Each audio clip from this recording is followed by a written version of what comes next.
semalam ada yang tanya Zahira Glade to Glow tu makeup yang mana ni lah. Zahira pergi sekolah, ya kena review lah.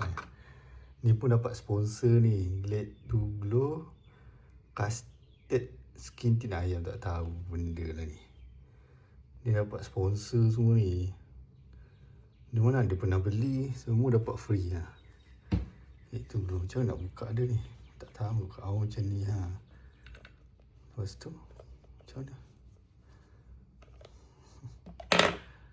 Ni ha. Tahulah dia, semua dapat free. Ni, Glade Skin Tint. Lepas tu, yang ni pun orang tanya kan, perfume. Perfume ni pun Sindore ni pun dapat Sindor ni pun dapat free je. Mana pernah beli semua dapat free untuk review. Nampak? Lagi mana lagi? Sekejap tengok Ni perfume dia. So ada 2 Zahira dapat free. Ada lagi ni. Ni. Yang ni. Yang ni. Ini semua pun free. Tak tahu apa benda brand ni. Apa benda ni yang tak tahulah. Ni pun dapat free. Ni. Tengok nampak. Tengok ni.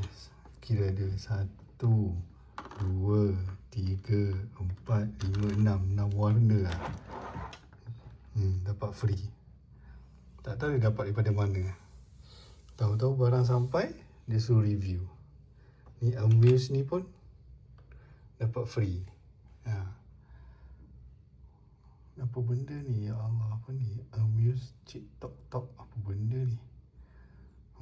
Yang ni pun, ni semua atas ni. Ni semua free ni. Hingga tahu-tahu dapat. Ni pun Amuse. So ayam mana pernah beli untuk dia. Dia tahu-tahu dia dapat sponsor. Ni Hingga tadi kan. Yang ni pun Hingga. 2 Hingga ni. Entah. Ni atas ni. Semua free. Ni tak tahu apa. Ni apa benda ni? Peripa. Semua free nampak ni. Dia ni.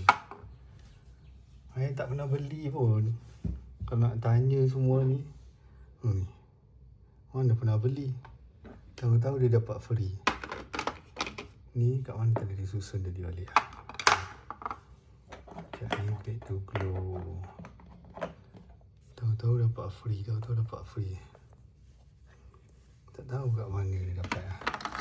Tengok cuba kira. 1, 2, 3, 4, 5, 6, 7, 8, 9, 10, 11, 12, 13, 14, 17, 18, 19, 20, 21, 22, 23 ni. Ni semua free ni.